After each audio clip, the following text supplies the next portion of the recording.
जावेद 1970 के दशक की सबसे लोकप्रिय राइटर जोड़ी में से एक थे। इस जोड़ी ने हिंदी सिनेमा को शोले, दीवार, जंजीर, यादों की बारात जैसी फिल्में थी। आज का हिंदी सिनेमा ये मानना पसंद करता है कि कंटेक्ट ही किंग है, लेकिन कई साल पहले लोग कंटेक्ट शब्द को आम बोल चाल में इस्तेमाल तक नहीं करते थे। ये उस दौर की बात है जब हिंदी सिनेमा अपने राइटर्स के लिए जश्न मनाता था। क्या आप जानते हैं कि इस स्टार जोड़ी ने एक ऑल टाइम ब्लॉकबस्टर फिल्म की कहानी को अमिताभ को ध्यान में रखकर लिखा था, लेकिन उन्होंने फिल्म करने से साफ साफ इनकार कर दिया था।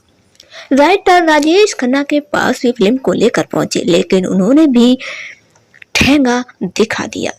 फिर नए नवेले एक्टर के हाथ लगी इस फिल्म को, रातों रात वह स्टार बन गया था।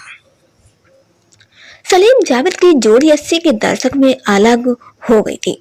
इस जोड़ी के अलग होने से कई सिनेमा प्रेमियों के दिल टूट गए, लेकिन क्या आप जानते हैं कि इस जोड़ी ने एक फिल्म अमिताभ के जहन में रखकर लिखा था, लेकिन फिल्म की कहानी सुनने के बाद उन्होंने फिल्म को करने से साफ साफ मना कर दिया। कहा जाता है कि ये ही फिल्म इस जोड़ी के टूटने का भी कारण बनी थी। क्या है ये मजेदार किस्सा, चलिए आपको बताते हैं। नास्तिक की मुहूर्त के लिए सलीम जावेद तो गए थे, लेकिन फिल्म के हीरो अमिताभ मुहूर्त के लिए नहीं आए। मुहूर्त पर उनका एक वॉइस नोट शेयर किया गया।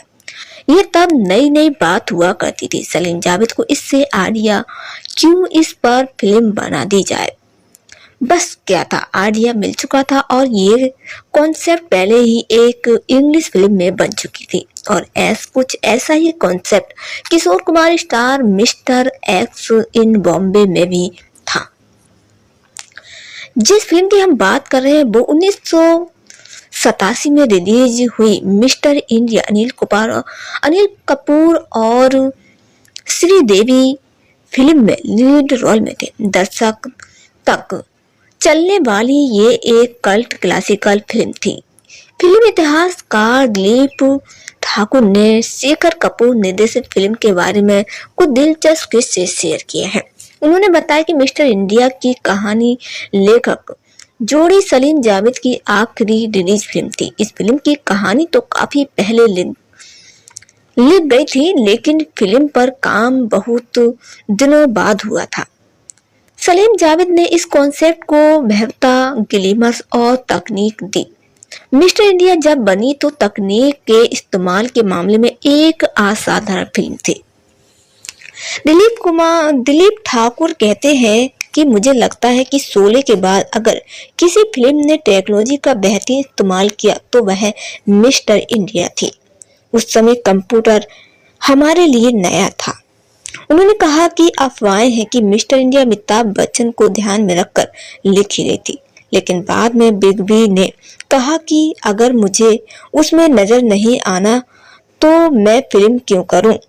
इसके बाद मेकर्स ने लीड रोल के लिए राजेश खन्ना से भी संपर्क किया गया, लेकिन अमिताभ बच्चन की रिजेक्ट फिल्मों को वह करना ही नहीं चाहते थे।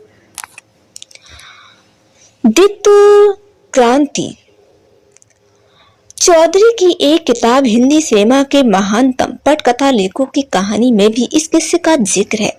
उन्होंने बताया कि अमिताभ की ना ही इस स्टार राइटर्स की जोड़ी टूटने का कारण बनी। दरअसल जावेद को लगा कि उन्हें शायद अब बच्चन के साथ काम नहीं करना चाहिए, क्योंकि उन्होंने फिल्म को करने से इनकार कर दिया था, जिसको उन्होंने अपने अपमान के रूप में देखा। लेकिन सलीम इस रॉय से सहमत नहीं थे। कुछ दिनों के बाद जावेद ने अमिताभ की होली पार्टी में भाग लिया, जहां सलीम का मानना है कि जावेद ने बच्चन के साथ काम न करने के विचार के लिए सलीम को दोषी ठहराया। इस गलतफहमी ने उनके रिश्ते में खटास ला दी। आखिरकार नए नए एक्टर बने अनिल कपूर को हीरो के तौर पर लिया गया। कैलेंडर की भूमिका वाले सतीश कुर्सक निर्देशन विभाग में सहायक भी थे। बच्चों में कोरियोग्राफर अहमद खान, एक्टर आफ्ताब सिरदासनी को शामिल किया गया था। 1987 में रिलीज हुई फिल्म मिस्टर इंडिया भारत की पहली सबसे सुपरहिट फिल्म बनी थी। फिल्म गायब करने वाले बैंड की अलग तरह की कहानी लेकर आई थी। भारत के अलावा फिल्म चाइना में भी सुपरहिट हुई थी। इस बेस्ट फिल्म के बेस्ट एक्टर, बेस्ट एक्ट्रेस और बेस्ट डायरेक्टर का अवार्ड मिला था। फिल्म ने एक नया ट्रेंड शुरू किया था और फिल्म को कल्ट क्लासिकल का दर्जा दिया गया। सिर्फ 3.8 करोड़ के बजट में तैयार हुई इस फिल्म ने 37 साल पहले 10 करोड़ का जबरदस्त रिकॉर्ड तोड़ा था। तो दोस्तों, आपकी क्या राय है हमें कमेंट करके जरूर बताइएगा।